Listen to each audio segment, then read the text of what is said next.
What I would like to do is just share some thoughts with you about ayahuasca and the ways in which it is viewed and the ways in which I think the scientific paradigm may be getting it wrong. So there's a lot of talk at this conference about what the sacred plants can do for us, heal our wounds, cure our addictions, expand our minds. We've been taught to think of the sacred plants as useful, prepackaged collocations of active molecules. But in indigenous cultures, shamans heal because they're in a personal and mutual relationship with the healing spirits. When we use the sacred plants, our encounters with the world of the spirits are not visits to the therapist. Rather, they create a relationship that entails obligations as well. In this view, the sacred plants are autonomous others who are not means to our ends, but rather are ends in themselves. Like vision fasts or dreams or talking circles, using these plants is a sacred shamanic ceremony which has its own often unforeseen purposes and lessons to teach us that we might not be expecting. So it's clear what we expect from the sacred plants. But in the midst of this conference, we might pause briefly and ask the shamanic question, what do the sacred plants expect from us? At the start of every ayahuasca ceremony, my maestro ayahuasquero, Don Roberto Acho, goes around the room putting agua de Florida cologne in cross patterns on the forehead, chest, and back of each participant. As he does this, he blows smoke from the powerful tobacco called mapacho into the crown of the head and over the entire body of each participant, and he whistles a special song of protection called an arcana. The song has no particular name, it is just La Arcana, and no words. It is a breathy whistle.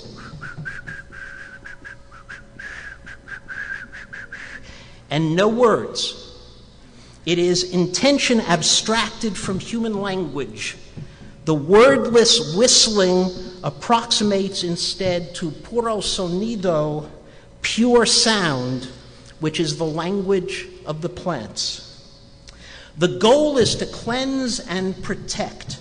The song calls the protective genios, the thorny palm trees, the fierce animals, the predatory hawks and owls that are used in sorcery and thus best protect against it. The strong, sweet smells of cologne and tobacco attract the protective and the healing spirits, seal the body against attack, and avert the pathogenic projectiles, the darts, scorpions, monkey teeth, razor blades of the envious and the resentful. The goal, as Don Roberto puts it, is to erect a wall 1,000 feet high and 1,000 feet below the earth to protect himself, his students, and all who are in attendance. But why are there such protections, such precautions at a ceremony that is, after all, intended for healing? Part of the answer is rooted in what I have called the tragic cosmovision of Upper Amazonian shamanism, where there are no bright lines between healing and sorcery, life and death, good and evil, predation and renewal. In this tragic cosmovision, the dark and the light, killing and curing, predator and prey are at once antagonistic and complementary.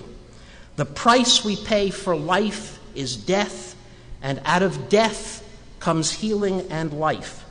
The same plant and animal spirits, the same tools are used both to protect and to destroy.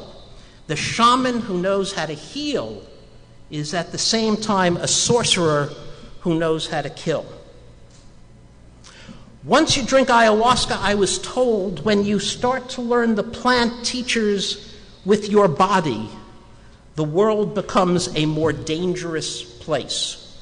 Sorcerers, resentful of your presumption, will shoot magical pathogenic darts into your body, or send fierce animals to attack you, or fill your body with scorpions and razor blades, especially while you are still a beginner before you gain your full powers. Peruvian poet Cesar Calvo Soriano says that drinking ayahuasca makes one into a crystal, exposed to all the spirits, to the evil ones and the true ones that inhabit the air. Such transparency is perilous. But again, in the upper Amazon, there is no bright line between the evil and the true spirits. Some of the most powerful of the plants, such as katawa and pukalupuna, want to deal only with the strongest and most self-controlled of humans, those willing to undertake long periods of solitude and fasting in the wilderness. Other humans, they kill. Now, we do not need ourselves to be embedded in the ambiguous and perilous shamanic culture of the upper Amazon to recognize the power of these beliefs as metaphor. What the protective ceremony is saying is this: you cannot be a tourist among the spirits. Shamans in the upper Amazon have established a relationship of trust and love with the healing and protective spirits of the plants. To win their love, to learn to sing to them in their own language, shamans must first show that they are strong and faithful, worthy of trust. To do this, they have to go into the wilderness, away from other people, and follow la dieta, the restricted diet. No salt, no sugar, no sex. And ingest the sacred plant that is the body of the spirit.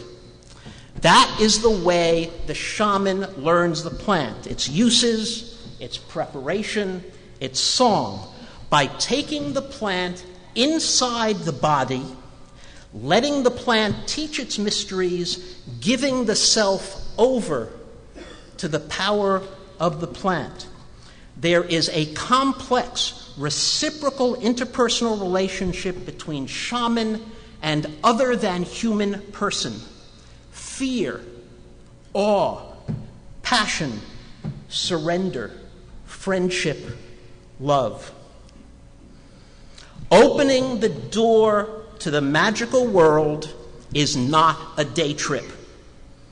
Every approach we make to the spirits entails reciprocal obligations, the risks and dangers of the vision fast. What those obligations are is a matter between each of us and the spirits, but at the very least they require gratitude and humility, a willingness to be courageous and vulnerable, to speak honestly from our hearts and listen devoutly with our hearts, to tell the spirits our truest stories. Any encounter with the spirits is like a vision fast. How many people here have been on a vision fast? Wonderful. During a vision quest, we leave our ordinary life and comforts behind. We stay in solitude in the wilderness for 4 days and 4 nights without a tent, without food, without a fire.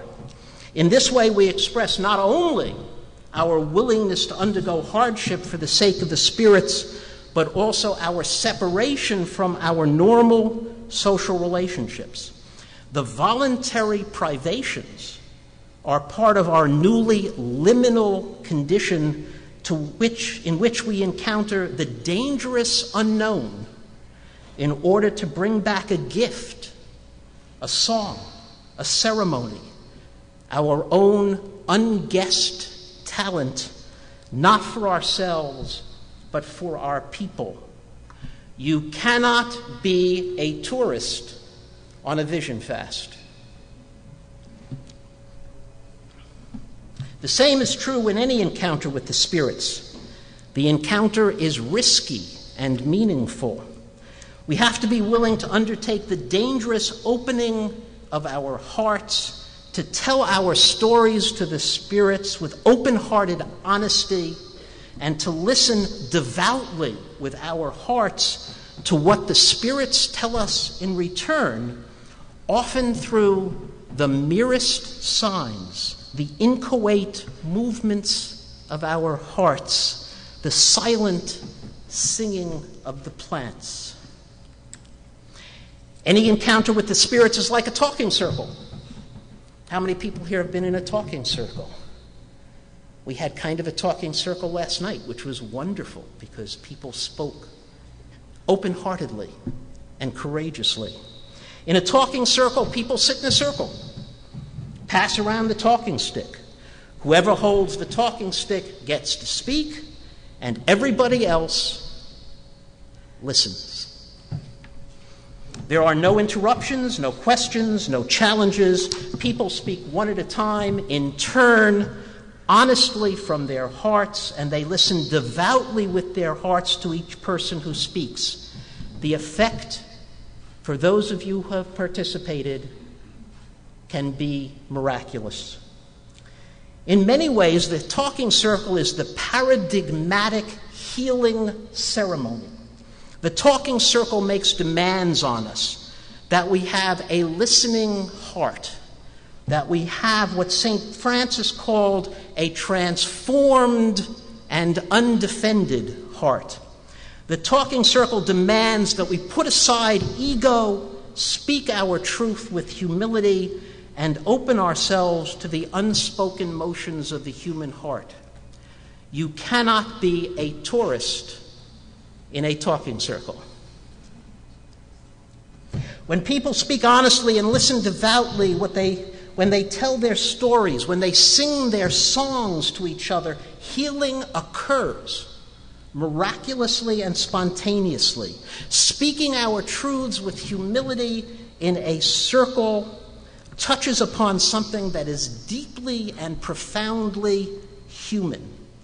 Communities become strong and relationships grow deeper on the basis of the songs and stories we sing and tell to each other, and by our willingness to be transparent and vulnerable and accountable to each other. In a talking circle, we don't ask or demand that others in the circle help us or heal us or change us.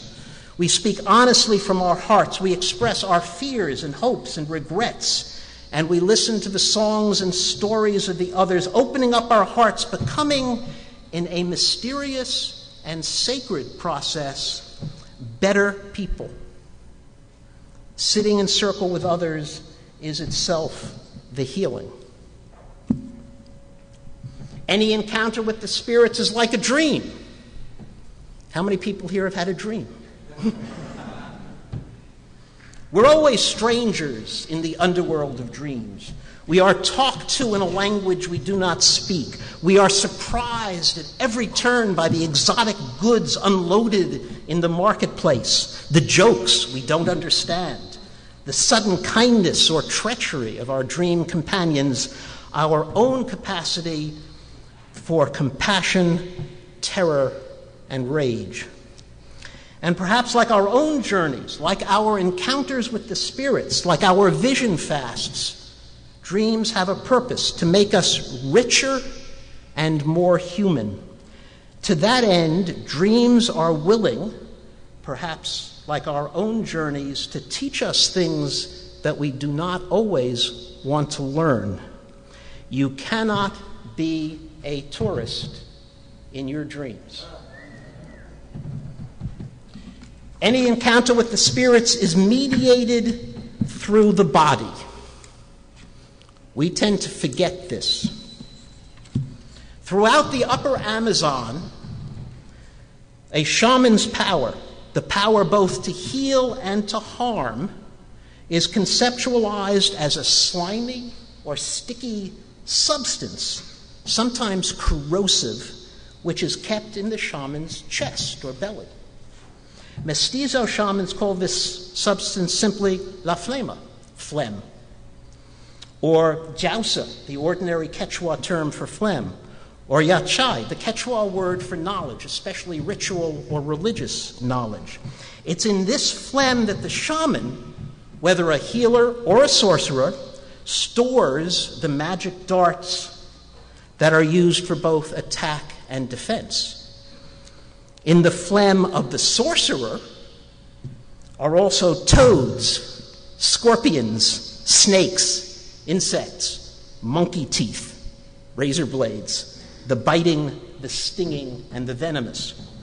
What is striking about this is that shamanic power is a physical object inside the body, capable of storage, projection, and transmission. Only 5 minutes?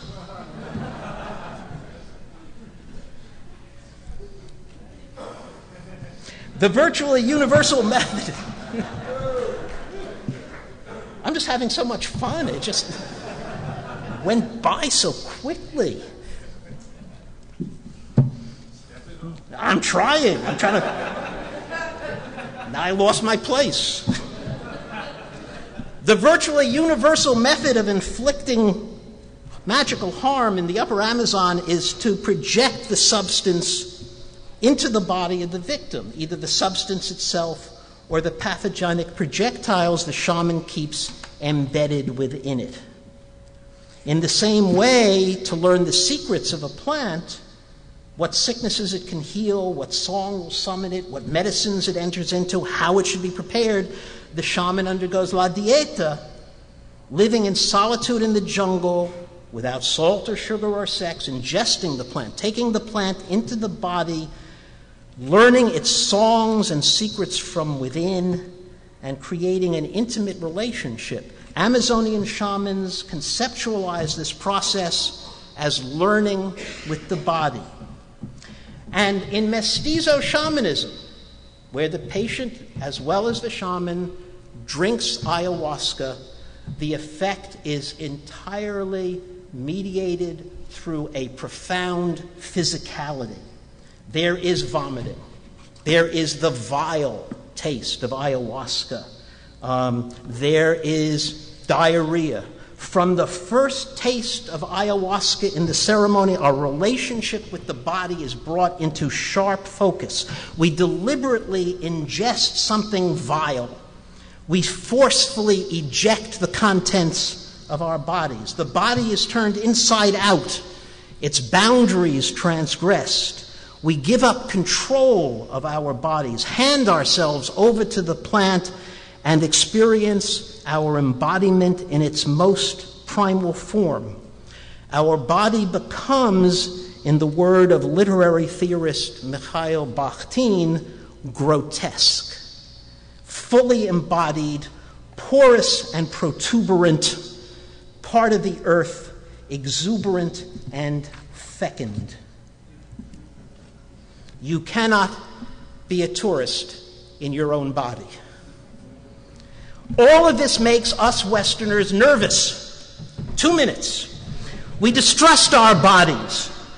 We find vomiting wretched and miserable. We struggle to maintain our body boundaries. Above all, we seek ways to evade the ferocious physicality of the ayahuasca experience.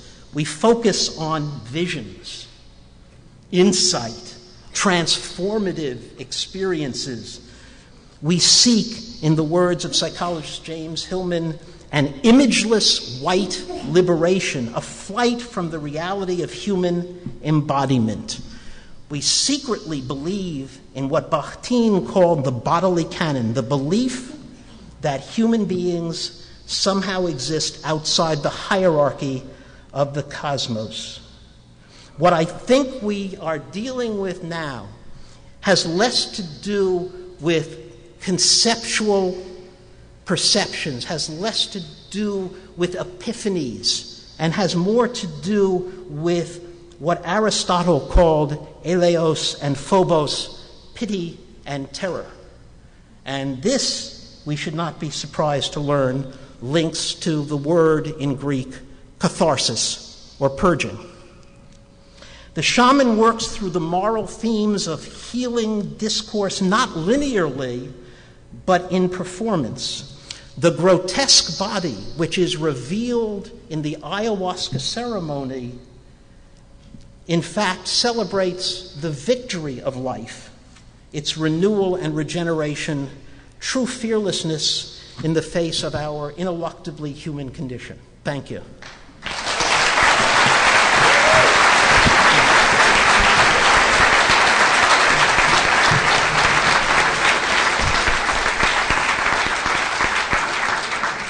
And I did that all in 20 minutes. Thank you very much, Stephan. If you have any questions, please come up to the microphone.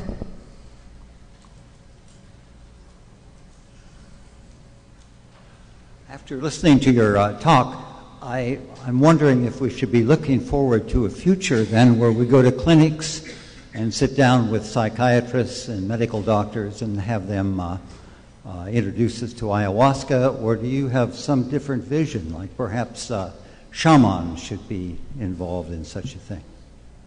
I guess I'm not quite clear on what you're asking. Well, there's certain people who would like us to move in the direction of clinics to deal with psychoactive drugs. Right. And to bring our money and lay it down and have a treatment that involves physicians and psychiatrists. Mm-hmm. But you present a different possibility. Perhaps one where you could go to a group where it's run perhaps like they do down in Brazil with shaman. And I would wonder, do you see any way that we could push for that rather than the other? I'm not sure I would take a position that would recommend a one solution for everybody. Fine. I think there are some people who would flourish in a group in the jungle. There are some people who would flourish under other circumstances. I think the point I'm trying to make here is that when I think that scientists, neuropsychologists, psychopharmacologists, who are working with ayahuasca and other psychoactive substances need to be aware of the ways in which, in its indigenous ceremonial context, it works in terms of relationality, mutuality, and physicality. And I think that we, as a culture, spend a lot of time trying to move away from that and to try to have ayahuasca experiences that are induced by single active molecules without the profound physical effects, where people purchase a cure without the demands of mutuality and reciprocity that the indigenous culture envisions for these kinds of healings. And I think that without taking these into effect, we may be creating something like a cargo cult, where in fact the molecular effects are being abstracted from a larger context, and for that reason may be less effective, or may in fact produce unanticipated effects that are different from the ones that are being sought. So as I said, this is a set of suggestions that I'm putting out there. Yeah. Yeah. Do you think ayahuasca could be taken in the future, 5-10 years, like a medicine, like a pill, in the near future, or no? It has to be always. people trying to market ayahuasca pills. I think it's possible. I cannot predict whether there will indeed be continuing interest in ayahuasca in 10 years. All I know about Americans is that they have very, very short attention spans. And I'm old enough to remember when Zen Buddhism was going to save the world. I remember when LSD was going to save the world. I remember when rock and roll was going to save the world. And the world isn't saved yet. So I can't make predictions about what's going to happen with ayahuasca in the next 10 years. All I know is that right now, in the greater culture, ayahuasca has become simply a trope for the edgy, the transgressive, the ultimately hip.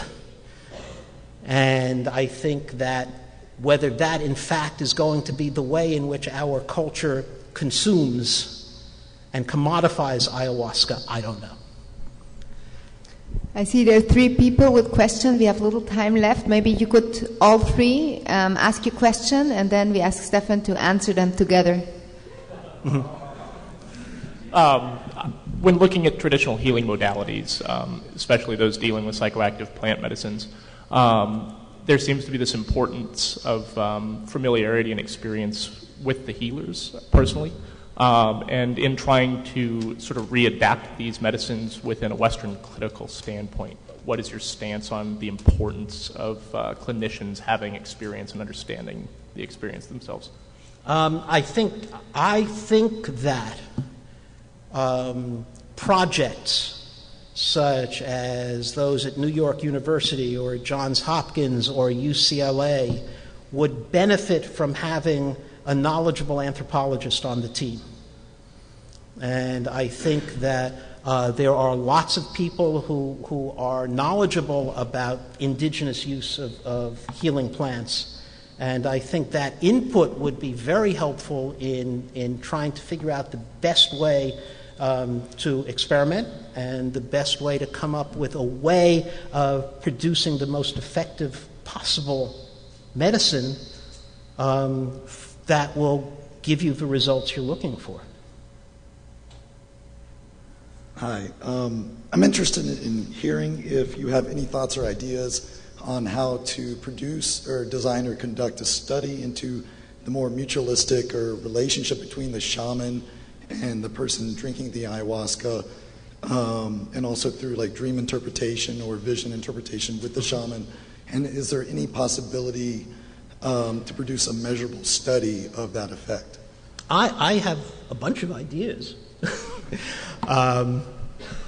I was just talking with Catherine McLean this morning from Johns Hopkins, wondering the extent to which, if somebody goes down to the Amazon and moves out of his or her comfort zone and encounters an entirely different environment, because a lot of the people who go down there have no wilderness experience. They may never have been in a developing country before. There's a lot of things for them to get used to, and they may, in fact, even those who go down there for ecotourism without ayahuasca may come back having had certain kinds of important personal discoveries that they have made about themselves because they have pushed the borders of their comfort zone in important and significant ways.